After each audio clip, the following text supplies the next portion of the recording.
Even as a young man, his leadership skills found him organizing students. He was active in many fields and members of the Church of North India. In 1999, he fought democratically against Christian persecution and organized Christians in Chhattisgarh and formed Chhattisgarh Christian Forum. Since then, he has been actively engaged in many organizations protecting the Christians in Chhattisgarh.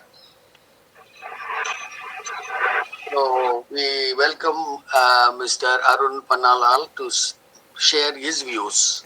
Thank you, Father Bosco, and a warm thanks to everyone over here.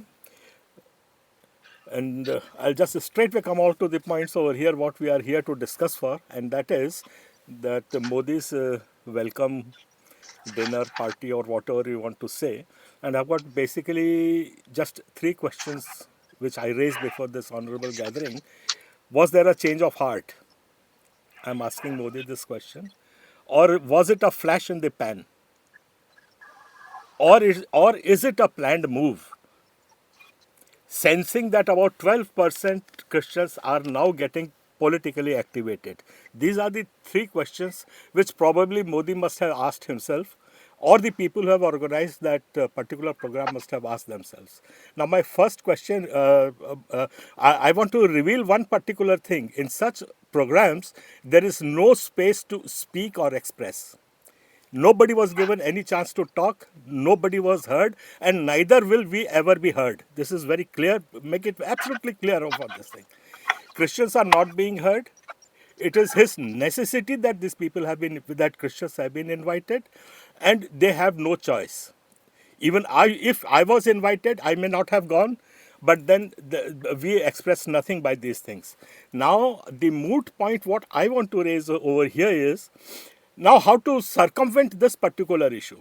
Modi is not interested in hearing us. It's very clear. It's on record. I've been saying again and again. Nobody is bothered about the Christian community, and nobody bothers about the constitution as on date. Absolutely, the constitution has been trampled upon. There is no space left either in the judiciary, administration, or anywhere. Now we are cornered. We are in a tight corner. Where to from here? That is the moot question, what I am here for. And I have tried to raise these points, and I have given a small paper yesterday. I hope it must have reached everyone. If not, I'll just request, please send that paper. Now it's a time for us to analyze what were the reasons why this persecution has happened to us for the last 75 years. I am making myself again very clear. This persecution has not started in 2014. This has continued right from 1935, and if my memory is correct, right from 1949 onwards, when the constitution was tabled. From that time, the Christian community has been being persecuted lethally by our all our rights have been taken away. And I to make it to be very specific. Come on now, let's look at this thing. Presidential order in 1950, it debarred Christians from reservation. Indian constitution is a constitution which does not differentiate between religion, yet Christian community was refused reservation. Okay? All the anti-conversion bills were brought in during this rule. First anti-conversion bill was brought in 1964, that was Madhya Pradesh. First Christian institution to be burned was 1956, that was in Raipur itself. My uncle was the director over there. All our institutions, they have been starved of funds, and laws and acts have been enacted so as that we are put up in a straitjacket. We have got no place to act. This is what that has been happening right from our hospitals, right from education institutions, and now even the national education policy. I protested very hard about it, but there were no takers to even hear about me. So these are the things how we are, our fundamental faith is being disturbed, and recognition as a Christian community, that has to be, that is what is being denied to us. These are the first the things, and then I come down. Then FCRA in 1962 it was banned.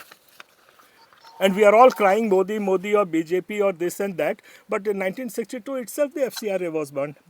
My history is absolutely correct. I know it. So now these are the issues which we have to address. My first and foremost question will be, How do we circumvent this particular problem? I have just, in short, raised these questions over here, and be very clear that we have got absolutely no space to express ourselves. Not only we, the whole nation has got no space to express itself. I mean, Sister Patricia from Shillong, she was saying, I mean, we should speak up. Speak up to whom? Speak up to the walls. Nobody is hearing you, and nobody is going to hear anyone either. So this is the situation where our nation is in today. Now, what do we do from here? How do we go about it? That is the things which I will open this house and request each of everyone to, I mean, participate in this. To find ways, means, methods, how do we go around these particular issues? These are my main concerns, and I offer just three simple solutions, and they are: collective bargaining is the only option that is left for us now. Collective bargaining, I mean, if all the Christians unite and form, unite is a very vague word. We can never unite. Biblically, we are also never going to unite. Let's be clear about it. But we can come for a common cause together. And that common cause is just to save your skin, save your faith, save your children, save your people. That's the only common cause that we can come around now. And we were all long so now all that we are left with is collective bargaining means if if we give a collective vote system, let Christians vote in a particular pattern, everyone will listen to you. Everyone will listen to you. Modi will listen to you. And I am speaking with authority because just in the last elections I have formed a party, political party, because I have seen that nobody listens to us. The police does not listen. The law and justice have totally crumbled and failed. Our writ petitions are hanging there for the last 2 years when one man has been killed and died, and our writ petition, there is no judgment. So I have lost faith. I'm sorry to say, but in the judiciary, in the political system, and in the administration, and in the constitutional values which the police is bound to uphold, they are not being done. So there's no point talking about all these things. Now what we are left is, because now I had mentioned that we had formed a political party. In 11 seats, we were able to damage one particular party very severely. Last time we supported and they got 72 seats. This time we did not support and they got 37 seats. Just look at our strength. Just imagine what power we have. And now, because of this power, of course, my party would never win. I knew that. But my party has shown its muscles, and now every party is talking to me. Now, even the BJP is talking to me, and my only question was, or my demand was, you first hear us. I mean, these are the ways what I will suggest. And just, I mean, demeaning somebody, going after the clergy, going after some lot of those online petitions and all, these are all useless things. Let's come down to the brass tacks. Stop going after our own people. Clergy has got their own way of looking at things. Activists like me have got our own way of looking at things. Let's meet at some point. I mean, the leaders I'm requesting to, and make understand and give space to everyone.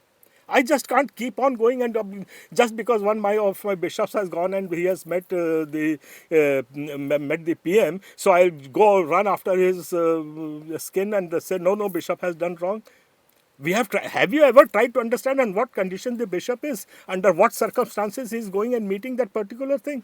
You think he has got no pain for the people who have died? Of course he has got that pain.